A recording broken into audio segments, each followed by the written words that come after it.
Her har vi en kerne med noget DNA i, som vi her ser rulle sig op, så at der kan blive produceret noget RNA, som på en måde er kernens budbringer til ribosomerne, der skal producere de proteiner, som DNA'et dekoder for.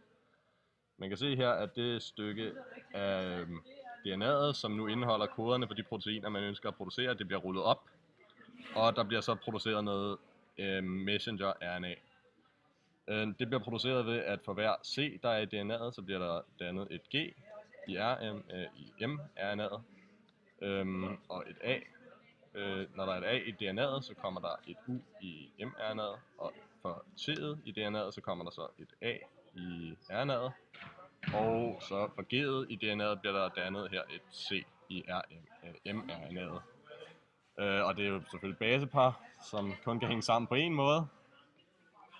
Og det bliver så, det er RNA, det bliver så ledt ned til ribosomet. Så har vi noget, der hedder transporter-RNA, som indeholder en aminosyre, der passer sammen med mRNA'et efter nogle bestemte koder.